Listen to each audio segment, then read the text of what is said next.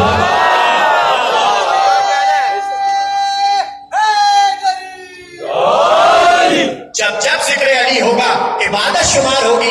حالانکہ بڑے بڑے اہل سنت علماء، میں کس کس کے نام آپ کو گنواؤں، کس کے نام گنواؤں؟ الحمدللہ ہمارے جتنے بھی برادران اہل سنت کے بڑے بڑے، چھوٹے موٹے نہیں، بڑے بڑے علماء ہیں، ان سب نے لکھا ذکر علی عبادت ہے. اور رسول اللہ نے یہ بھی فرمایا کہ ہر چیز کی زینت ہوتی ہے، مسلمانوں کی زینت علی کا ذکر ہے. مسلمانوں کی زینت، مسلمانوں کی محفلوں کی زینت ذکر علی ہے. تو کیا کہا میں نے؟ جب بھی رسول کے قول پر عمل ہوگا، فرمان پر عمل ہوگا، وہ عبادت کہلائے.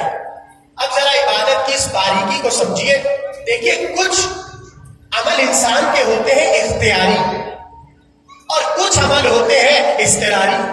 ایسا ہی ہے نا؟ میں بیان کر دیتا ہوں. نماز پڑھنا انسان کے اختیار میں ہے. اللہ نے تمام مسلمانوں پر ہر روز 5 نمازیں واجب کی ہیں کہ نہیں کی؟ ہر مسلمان کا فرض ہے وہ دن میں 5 نمازیں پڑھے. فجر، ظہر، عصر، مغرب، عشاء، یہ 5 نمازیں ہر مسلمان پر واجب ہیں. لیکن اب کتنے ہی مسلمان ہیں جو نماز نہیں پڑھتے؟ اگرچہ انہیں پڑھنا چاہیے اس لیے کیونکہ حکم الہی ہے، لیکن ان کا یہ عمل اختیاری ہے. پڑھ رہے نہیں پڑھ رہے. اللہ زبردستی کسی کا گلا پکڑ کے اور گردن پکڑ کے سجدے میں نہیں گراتا. اگر اللہ کو زبردستی کا سجدہ کرانا ہوتا تو سب سے پہلے شیطان کو کراتا. سب سے پہلا سجدہ پروردگار شیطان کو کرواتا. تو اب یہ عمل اختیاری ہے. 30 روزے رمضان کے ہر مسلمان پر فرض ہے، واجب ہے. ہر مسلمان کو روزے رکھنے ہیں. مگر کتنے مسلمان آپ نے دیکھے ہوں گے وہ روزے نہیں رکھتے نا. حالانکہ اختیاری ہے، رکھے نہیں رکھے. تو جو نہیں رکھتے انہیں عذاب بھی ملے گا. ذکر علی نہ کرنے کا عذاب الگ اور عبادتیں چھوڑنے کا عذاب الگ. تو میں کہنا کیا چاہ رہا ہوں، کچھ عبادتیں اختیاری ہیں، کچھ عمل اختیاری ہے، کچھ عمل اضطراری ہے. بھائی نماز انسان اپنے اختیار سے پڑھتا ہے، روزہ انسان اپنے اختیار سے رکھتا ہے، حج انسان اپنے اختیار سے کرتا ہے، جہاد انسان اپنے اختیار سے کرتا ہے. اب یہ اور بات ہے کہ آج کے دور میں زبردستی کرائے جا رہے ہیں، زبردستی کے جہاد ہو رہے ہیں، لیکن ہے اختیار انسان کے ہاتھ میں. جائے نہیں جائے. ہر عمل انسان کے اختیار میں ہے. مگر میں کسی کو کہوں ابھی بیٹھے اڑ جائیے تو کوئی اڑ سکتا ہے؟ کیوں نہیں اڑ سکتا؟ یہ عمل اختیار میں نہیں ہے، استقرار میں ہے. اب میں جملہ پلٹ کر کہہ دوں، ابھی میں سب کو بیٹھا ہوا کہہ دوں سو جائیے، تو آپ میں سے کتنے لوگ ہیں جو میرے کہنے پہ فوراً سو جائیں گے؟ نہیں، سب یہی کہیں گے مولانا سونا ہمارے اختیار میں نہیں ہے، جب نیند آئے جب سو جائے. اب رسول جب جانے لگے تو علی سے کیا کہا؟ نم علی الفراشی، میرے بستر پر سو جاؤ. ضائع کر دیا جملہ. رسول اللہ نے کیا کہا؟ نم علی الفراشی، اے علی میرے بستر پر سو جاؤ. تو کتنا علی کے پاس موقع تھا پلٹ کر کہتے یا رسول اللہ نیند نہیں آ رہی.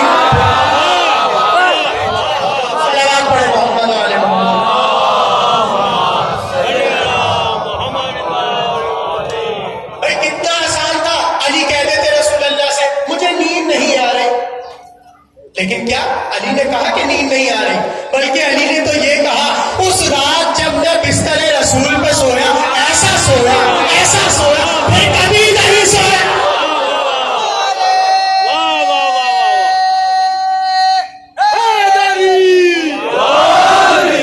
اس رات بستر رسول پر علی کو ایسی نیند آئی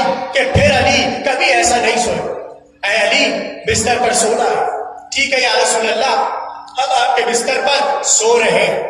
اے علی بستر پر تو سلا رہے ہیں مگر ایک وجہ بتا دے. جی یا رسول اللہ فرمائیے کیا وجہ ہے.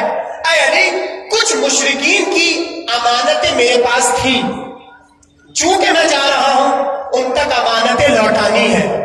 اے خدا کی قسم فخر کیا کرو تم ایسے رسول کے امتی ہو.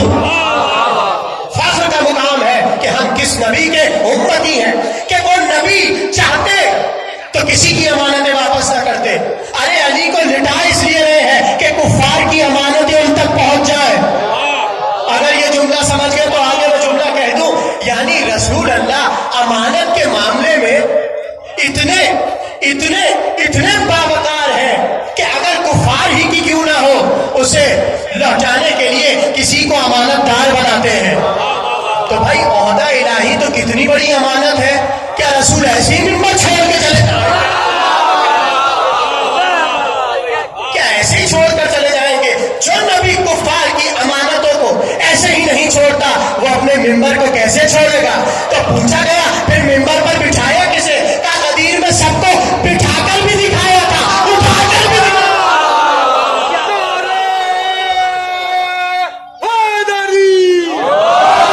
سب کو علی ممبر پر کیا کیا تھا؟ بٹھا کر بھی دکھایا تھا, اٹھا کر بھی دکھایا تھا, اور سب کو دکھا دیا تھا.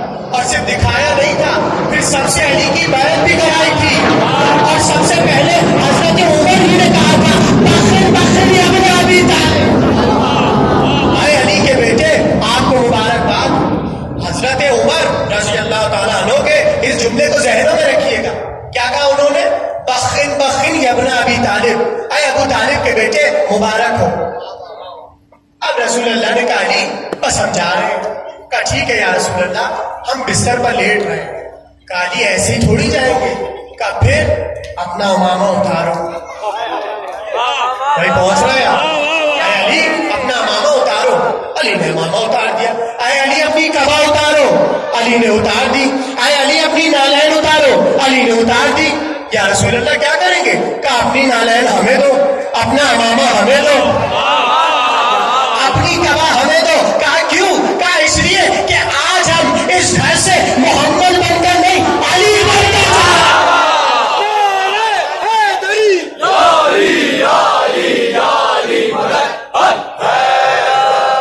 آج ہم اس گھر سے محمد نہیں علی بن کے جا رہے ہیں. اے علی یہ ساری چیزیں ہماری تم رکھ لو.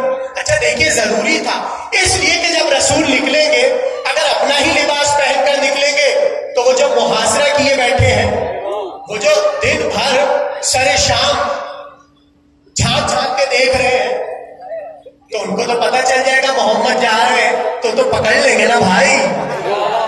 سمجھ رہے آپ؟ پکڑ لیں گے. تو ضروری تھا کسی اور کے لباس میں جائے. اچھا کسی اور کے چلے جاتے لباس میں, مگر کسی کا لباس رسول اللہ کو آتا ہی نہیں تھا.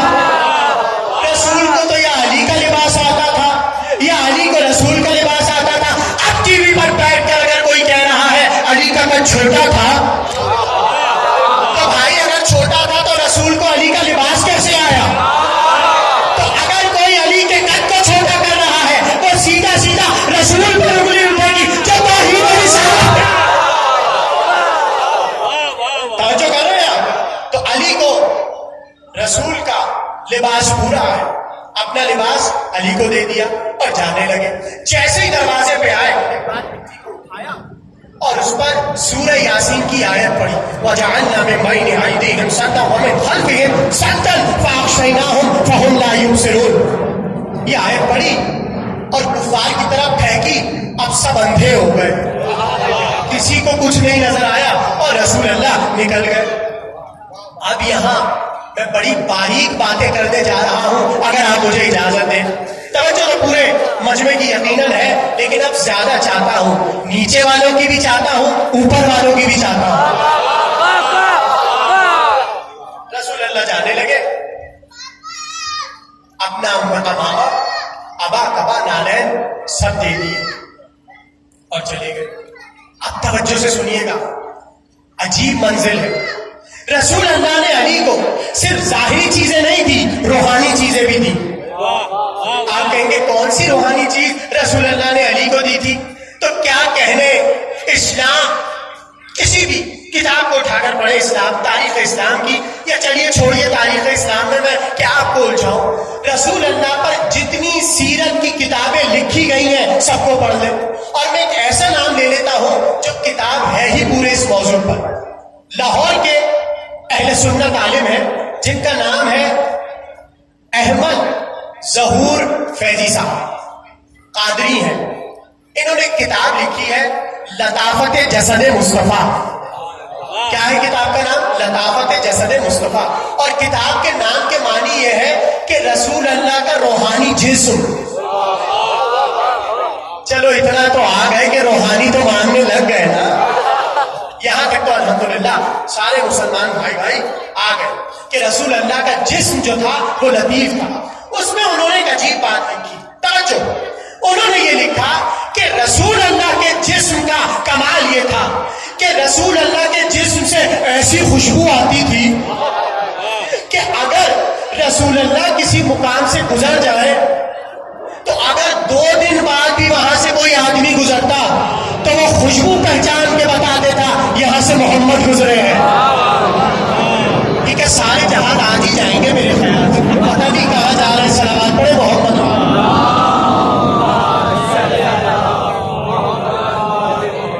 آپ سے زیادہ تو جہاز کی آواز ہے بھائی، بلند آواز میں صلوات پڑھے تاکہ وہ بھی سنیں.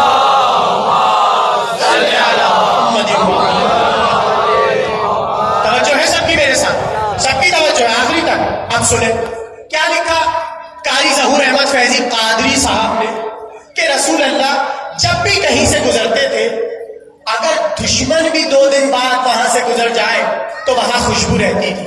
اور صحیح بخاری میں امام بخاری نے ایک حدیث لکھی حضرت انس بن مالک سے جو صحابی رسول ہیں. وہ فرماتے ہیں میں نے دنیا کی ساری خوشبوئیں سونگی مگر جو خوشبو رسول سے آتی تھی ایسی خوشبو تو ہم نے کبھی دنیا میں نہیں سونگی. اور یہ بھی امام بخاری نے لکھا کہ رسول اللہ کے جسم اطہر سے مشک سے زیادہ اچھی خوشبو آتی تھی. اور پتہ اس کے نیچے لکھا کیا کا اس لیے آتی تھی کیونکہ رسول اللہ کا جسم عام جسموں جیسا نہ تھا. ٹھیک ہے، اب سنیں فیض رسول یہ ہے کہ اگر نبی کہیں سے گزر جائے تو وہاں خوشبو رہتی تھی. دشمن بھی پہچان لیتے تھے، اپنے بھی پہچان لیتے تھے. اور کمال خوشبو کا یہ تھا کہ اگر نبی کسی کو چھو لے تو اس میں بھی خوشبو چلی جاتی تھی، گزر جائے اس میں بھی خوشبو. اب ظہور احمد فیضی صاحب نے لکھا کہ بھائی دیکھو اب رسول اللہ ظاہری طور پر تو ہمارے سامنے ہے نہیں، وہ خوشبو کہاں گئی؟ پتہ نہیں آپ توجہ کر رہے ہیں نہیں. انہوں نے کہا وہ خوشبو کہاں گئی؟ تو نیچے خودی کو ایک جملہ لکھتے ہیں. وہ کہتے ہیں ہمارے بہت بڑے امام ہیں اہل سنت کے، امام مہدی الفاسی، ان کا حوالہ دے کے وہ نیچے ایک جملہ لکھتے ہیں.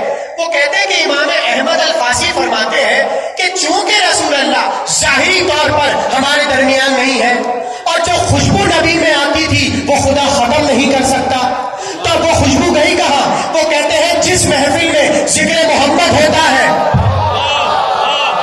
جس محفل میں ذکر محمد ہوتا ہے وہاں خوشبو آتی ہے، وہاں خوشبو آتی ہے. یعنی رسول کی خوشبو تھمی نہیں.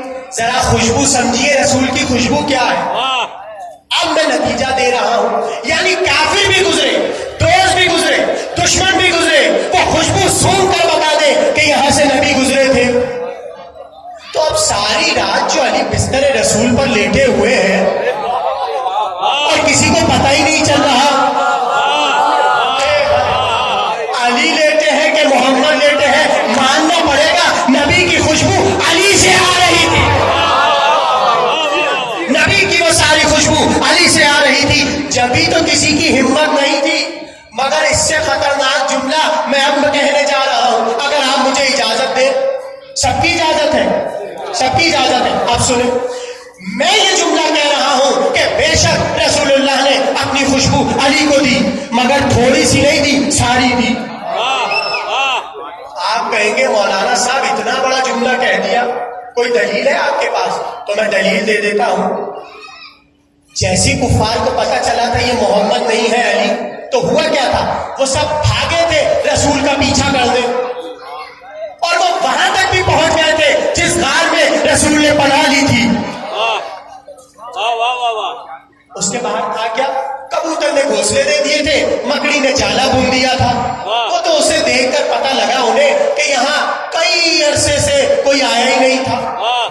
لیکن اس جملے کا کیا کریں گے کہ رسول سے خوشبو نکلتی تھی. تو بھائی اگر اندر رسول اللہ تھے تو کسی کو تو خوشبو آتی, کسی کو تو خوشبو آتی, اور وہ پڑھ کر کہتا مجھے محمد کی خوشبو آ رہی ہے, محمد اندر ہے. خوشبو کا نام نہ بتا رہا ہے کہ اس وقت محمد کی خوشبو نہیں آ رہی تھی. یا میں جملہ پلٹ کر کہہ دوں شب ہجرت نبی نے اپنی ساری خوشبو علی کو دی.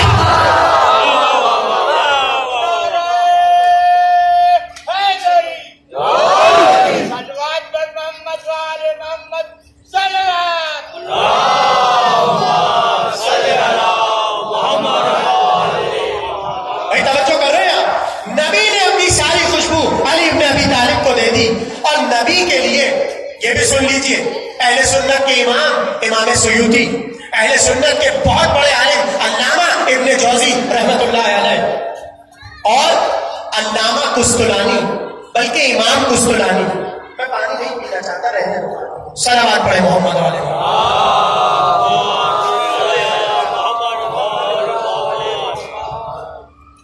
امام قسطلانی, علامہ سبت ابن جوزی اور امام سیوطی, یہ سب اہل سنت کے بڑے بڑے امام ہیں. ان سب نے یہ لکھا کہ رسول اللہ کا ذکر صرف قرآن میں نہیں ہے, توریت میں بھی ہے, انجیل میں بھی ہے, اور خود قرآن کی آیت ہے کہ ہم نے اپنے نبی کا ذکر توریت میں بھی کیا ہے, انجیل میں بھی کیا ہے.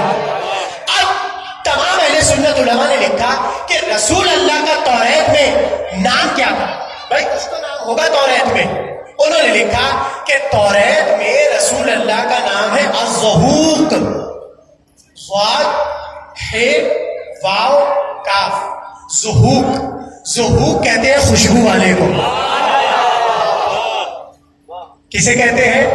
خوشبو والے کو. اور یہ بھی سب نے لکھا کہ توریت میں ایک بار تھوڑی 2 مرتبہ لفظ زہوق آیا, ایک بار نہیں 2 بار لفظ زہوق آیا. تو بھائی ایک بار نبی کا نام زہوق آ جاتا, یہ تکرار کاہے کے لیے ہے؟ کیا تکرار اس لیے ہے ایک زہوق نبی ہے, ایک زہوق علی ہے, اس لیے کہ خوشبو مسلسل چل رہی ہے. تو اب نبی چلے گئے اور علی کو لٹا دیا. علی بستر رسول پر لیٹ گئے, آنکھیں بند کر کے لیٹ گئے. اب ایک مرتبہ توجہ, امام غزالی اہل سنت کے امام, وہ اپنی کتاب احیاء العلوم میں لکھتے ہیں. آپ گھبرا کیوں رہے ہیں بھائی, توجہ ہے نا سب کی.